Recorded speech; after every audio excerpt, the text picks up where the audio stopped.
अस्सलामुअलैकुम dear student. SDMES boys English medium primary school कक्षा 7 विषय हिंदी इकाई 1 बेटी, जिसका आज हम व्याकरण का सेक्शन जो है वह देखने वाले हैं। इसमें हमारा एक व्याकरण का टॉपिक आता है, आज हम उसे सीखने वाले हैं।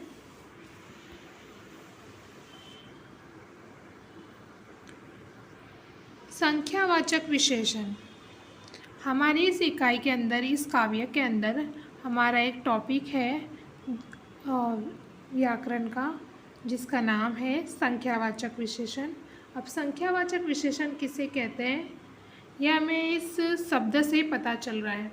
जो विशेषण संख्या दिखाता है यानी नंबर दिखाने वाला विशेषण है उसे संख्यावाचक विशेषण कहेंगे। अब इसकी जो व्याख्या है हम उसे पढ़ेंगे। जिस विशेषण से संज्ञा या सर्वनाम की संख्या का बोध होता है उसे संख्यावाचक विशेषण कहते हैं। अब मैंने यहाँ पे कुछ उदाहरण लिखे हुए हैं, इससे हमें इस उदाहरण में से हमें पता चलेगा कि किसे हम संख्यावाचक विशेषण इसमें से निकाल के कह सकते हैं। पहला उदाहरण, कक्षा में 40 विद्यार्थी उपस्थित है। अब ये जो 40 है यह संख्या दिखा रहा है, इसलिए इसे क्या कहेंगे, संख्यावाचक विशेषण। दोनों भाइयों में बड़ा प्रेम है। अब ये जो दोनों लिखा हुआ है वह जो है संख्या दिखा रहा है, इसलिए हम उसे संख्यावाचक विशेषण कहेंगे। उनकी दूसरी लड़की की शादी है, दूसरी संख्या दिखाता है, इसलिए हम इसे संख्यावाचक विशेषण।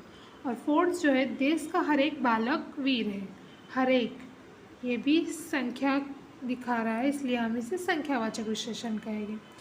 उपयुक्त वाक्यों में 40, दोनों, दूसरी और हर एक शब्द संख्यावाचक विशेषण है।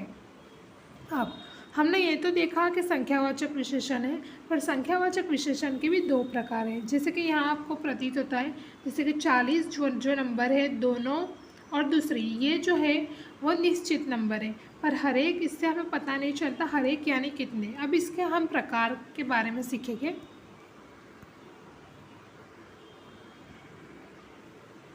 संख्यावाचक विशेषण के दो प्रकार हैं। पहला निश्चित संख्यावाचक और दूसरा अनिश्चित संख्यावाचक। अब इसकी व्याख्याओं पे हम नज़र डालेंगे। निश्चित संख्यावाचक विशेषण किसे कहेंगे, जहाँ संख्या निश्चित हो उसे निश्चित संख्यावाचक विशेषण कहते हैं। जैसे कि 3 कलम 4 किताब, यहाँ पे संख्या निश्चित है, जैसे कि किताब कितनी, 4, कलम कितनी, 3। नेक्स्ट, दूसरा अनिश्चित संख्यावाचक विशेषण, जहाँ संख्या अनिश्चित हो उसे अनिश्चित संख्यावाचक विशेषण कहते हैं। जैसे कि सैकड़ों छात्र, अनेक बालक। यहाँ पे सैकड़ों और अनेक में हमें पता नहीं चल रहा है कि कितने हैं, इसलिए इसे अनिश्चित संख्यावाचक विशेषण कहेंगे।